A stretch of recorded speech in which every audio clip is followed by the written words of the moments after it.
ایک زمانہ پہلے فقیر کا نام نہیں بتلاتا ہوں میں آپ کو. کیا بولا تو نے؟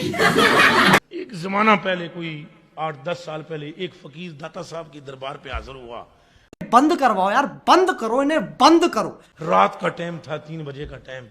اس فقیر کو داتا صاحب زہر بزہر ملے. جھوٹ بول رہا ہے. جیسے میں اور آپ ایسے زہر بزہر ملاقات ہوئی. اور اس فقیر نے جب وہ فقیر بیٹھا تو وہ فقیر قصیدہ غوثیہ شریف پڑھتا تھا. تو رہن دو پھر. اور کسی بشر کو نہیں تھا پتا کہ یہ فقیر قصیدہ غوثیہ پڑھتا ہے. تو جب داتا صاحب علیہ رحمت الرحمان کے سامنے وہ فقیر بیٹھا تو داتا صاحب نے اسے کہا کہ قصیدہ غوثیہ سنا. آگ لگا دی، آگ لگا دی، آگ لگا دی، آگ لگا دی. وہ فقیر حیران رہ گیا کہ یہ کون بندہ ہے. پہلے اس فقیر کو سمجھ نہیں آئی کہ یہی داتا صاحب ہیں. اچھا. تو اس نے کہا کہ سناتا ہوں. جب اس فقیر نے قصیدہ غوثیہ شروع کیا تو اس فقیر کو زمانہ ہو گیا تھا قصیدہ غوثیہ پڑھتے، کبھی وہ بھولا نہیں تھا. لیکن اس روز وہ فقیر بھول گیا. ٹھیک ہے، سمجھ گیا. اور شعر جو ہے پڑھتے پڑھتے اس کو 2-3 شعر بھول گئے. تو داتا صاحب نے پھر وہ لقمہ دیا کہ یہ یوں پڑھو.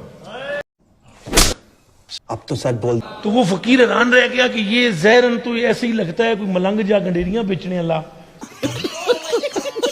تو یہ کپڑے بھی یہ اس طرح دینے. تو یہ لقمہ اس کو قصیدہ غوثیہ آتا ہے. تو اس فقیر کی اس باطنی کفیت کو داتا صاحب نے بھانپ لیا. اور داتا صاحب نے اس فقیر سے کہا تمہارا کیا خیال ہے بھئی علی اجمیری وہ قبر میں ہے، یہاں نہیں ہو سکتا؟ سمجھ میں آ رہی ہے؟ اچھا یہ واقعہ کہ کتاباں شتاباں نہ لڑتے رہے، کتاباں نہیں تمہیں لبن لگا.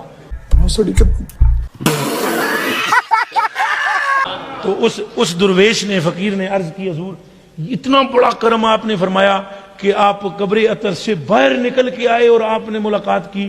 تو انہوں نے کہا اس کرم کی وجہ بھی تو سن لے، تو خالی ہو کر آیا. اچھا. تو اور اس کو کچھ چیزیں گن کر فرمایا اگر تو یہ سمجھ کے آتا اپنے آپ کو، یہ سمجھ کے آتا، یہ سمجھ کے آتا، یہ تو پھر ہم تجھے نہیں ملتے، ہماری قبر ہی نظر آتی. مزاق ہے یہ؟